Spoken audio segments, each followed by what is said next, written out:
बहुत बहुत धन्यवाद सभापति महोदय।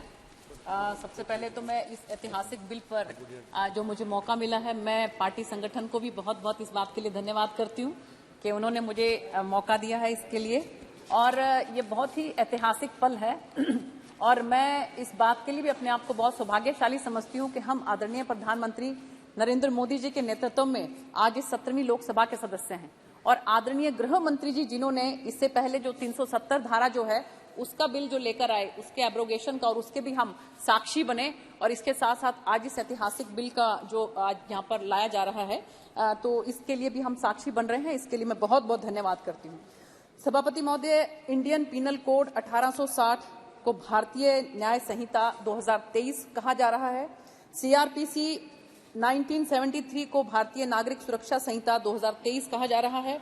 इंडियन एविडेंस एक्ट 1872 को भारतीय साक्ष्य अधिनियम 2023 कहा जा रहा है। मुझे लगता है कि ये इंडिया से भारत तक की यात्रा है, जिसको हम धीरे धीरे जो है अब वो आगे बढ़ रहे हैं विकसित भारत की ओर।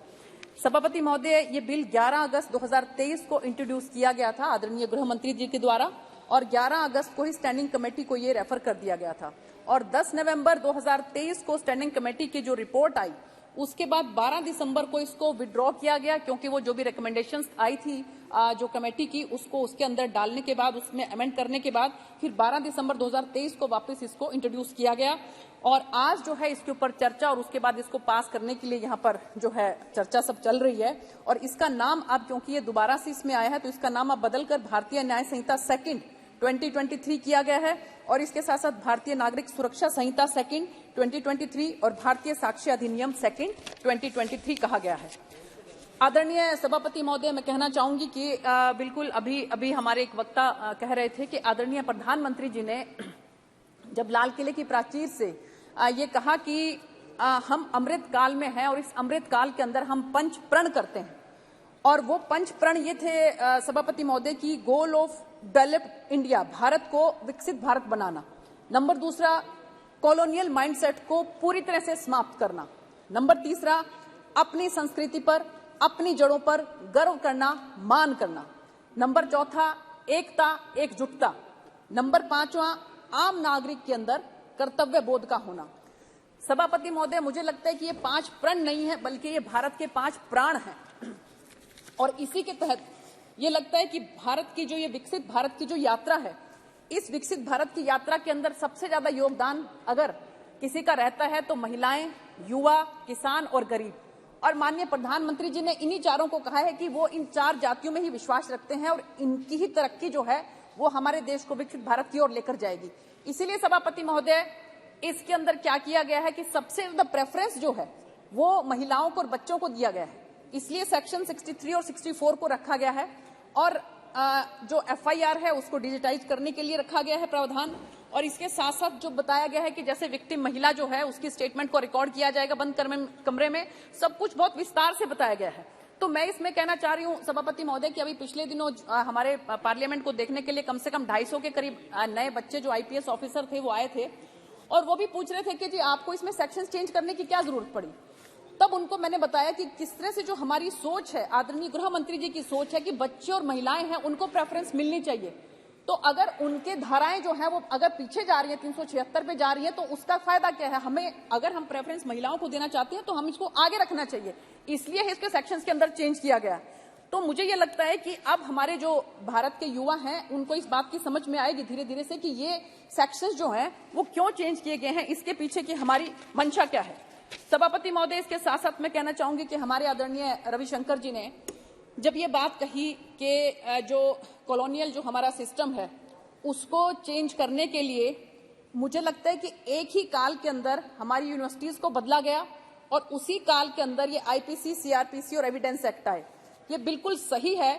जब मैंने पूरा इसका विश्लेषण किया सभापति महोदय, तो मुझे पता लगा कि 10 जून 1834 को थॉमस वेमिंगटन मकॉले भारत में आया था और 1834 में जो है वो अंडर चार्टर एक्ट 1833 में जो है ये फर्स्ट लॉ कमीशन जो है आया, उसके तहत इसका ड्राफ्ट बनाया गया। ये जो एविडेंस एक्ट है इसका ड्राफ्ट बनाया गया।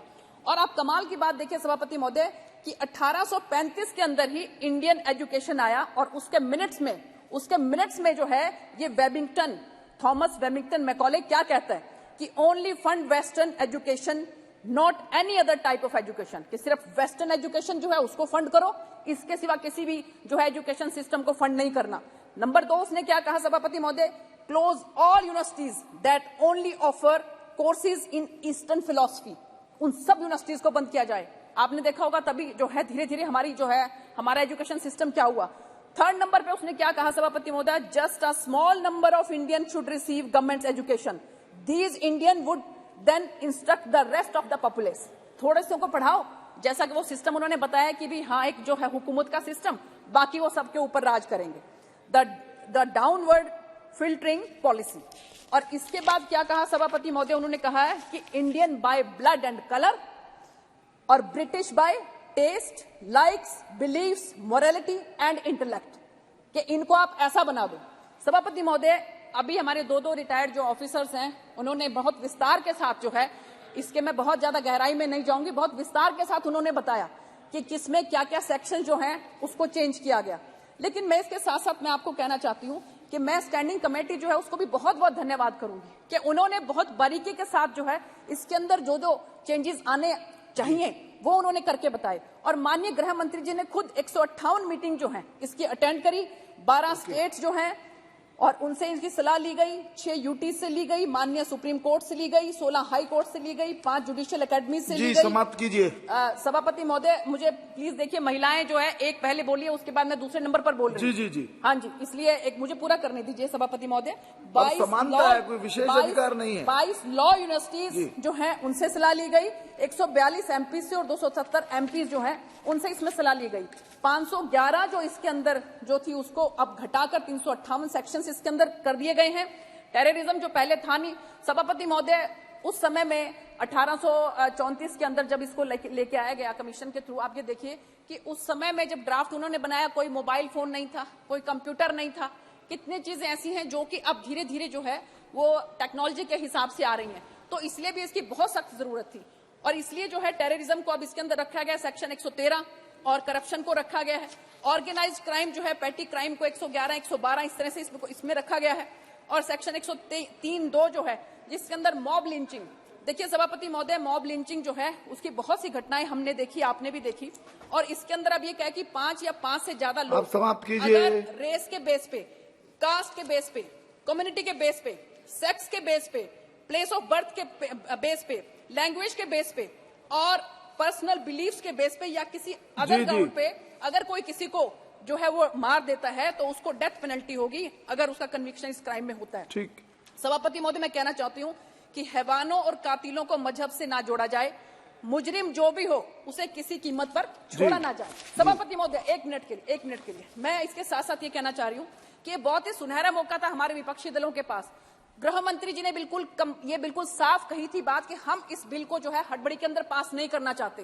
अगर सभी विपक्षी दल हैं इसके अंदर भागीदारी करते, श्री प्रताप चंद्र सारंगी जी, सिर्फ 2 मिनट कि अगर इसके अंदर सभी विपक्षी दल जो हैं वो इसके अंदर भागीदारी करते तो उनके लिए बहुत सुनहरा मौका था ये, क्योंकि आज माननीय प्रधानमंत्री श्री नरेंद्र मोदी जी जो हैं उन्होंने आज जिस तरह से आपने देखा होगा कि राजपथ को हमने कर्तव्य पथ के अंदर बदला। श्री प्रताप चंद्र सारंगी जी, सबसे पहले उनका जो घर है 7 रेस कोर्स को हमने जो है वो कल्याण मार्ग के रूप में उसमें बदला है। आप प्रारंभ करें। बस 1 मिनट के लिए, सिर्फ आप 2 मिनट से 1 मिनट कह रही हूँ मैं आपको, जी 1 मिनट के लिए खत्म करने दीजिए, आप प्रारंभ करें। जी, तो यही मैं कहना चाह रही हूँ कि आज मोदी जी जिस तरह से हमारे देश को विकसित भारत की ओर ले जाना चाहते हैं, अंत में सभापति महोदय ये राहें ले ही जाएंगी, मैं आपको अभिनंदन करता हूँ। सभापति महोदय ये राह आप उधर आप बोलिए सर, वास्तव में ये जो कानून लाया गया है हिंदुस्तान में एक क्रांतिकारी अध्याय